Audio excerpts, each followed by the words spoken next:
I'm kind of proud of this Storts, Owen, because it puts together a topic we've previously touched on, my favorite reality television, American politics, and the world of sports.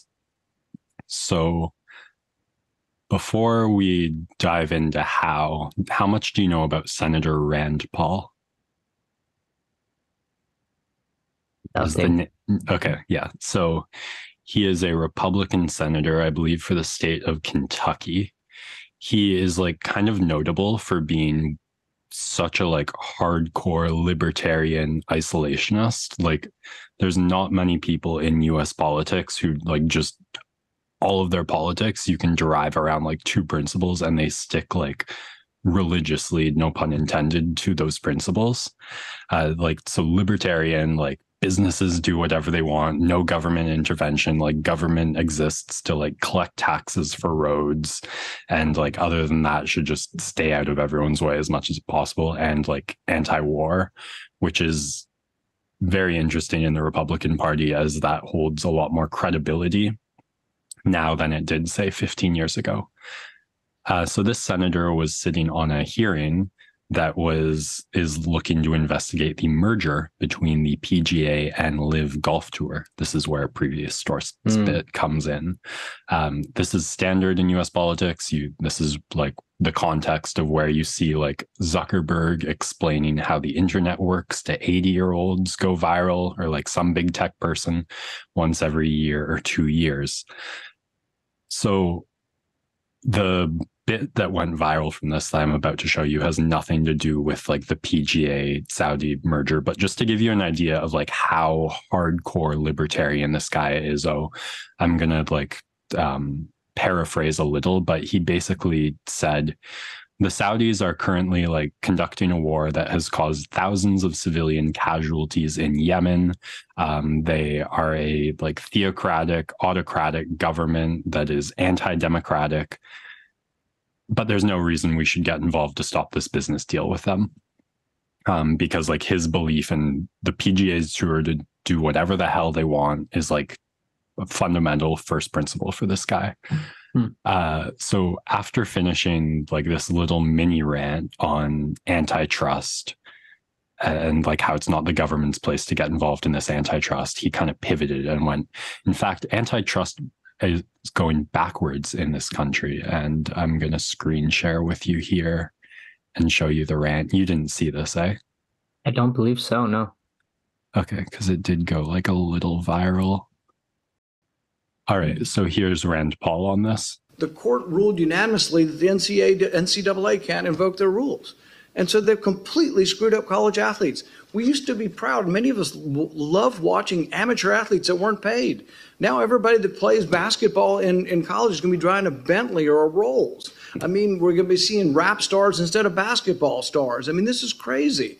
But you know why it happened? Because Congress sat around and said, oh, well, because of antitrust, we can't let the NCAA do it. It went to the court, and the court made the ruling, unfortunately, a unanimous ruling based on the law. So the law's got to change. Antitrust shouldn't be involved with association.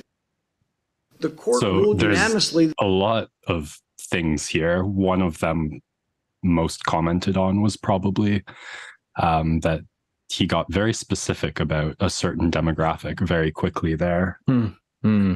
But the part for me that's so funny is like I had to Google what he was talking about, Owen, because as far as I know, like NCAA basketball stars are not driving Rolls Royces and Bentleys off of what they're not getting paid in March Madness. And he's referring to a 2011 or 2021 Supreme Court decision. That's the same Supreme Court that made the like Roe v. Wade overturning abortion decision, mind you, saying that the NCAA is violating antitrust. By limiting educational benefits like free laptops or like post graduation paid internships from its athletes. So it was withholding that from them in its conditions for them to like compete as college athletes. And the California court ruled against their doing that. And the Supreme Court confirmed it with Brett Kavanaugh, of all people, saying like, hey, maybe we should be looking even further about the antitrust bit that violation that is them not being able to monetize their time in the NCAA. So maybe Rand Paul was getting specific about Brett Kavanaugh's opinion there, or just the vibe in the air that this is going to change at some point in the next 15 years, most likely.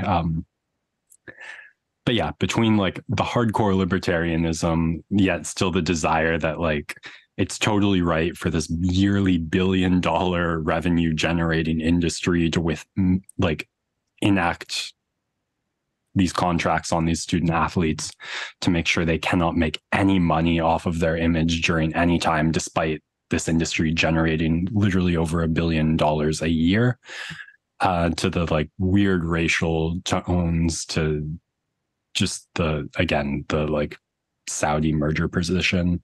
Would you call this clip stupidly terrible or terribly stupid? I mean, I'm still trying to parse through every piece of this that you put in front of me. So I'll take the position of let the athletes cook in the way that he wants the businesses to cook. Mm-hmm. And maybe he needs to do a little bit more education on stereotyping, as most of the American political leaders do. Yeah. As a side note, this was incredibly difficult or annoying to parse together. That clip that I played went viral everywhere, and every article was just like the embedding of this one tweet that went viral and then giving like the tiniest bits of context. But to actually get the full context, I had to Google the hearing and like watch Rand Paul's full speech in the like 3-hour hearing, finding it like there should be better journalism on this. Okay, we can get to sports now.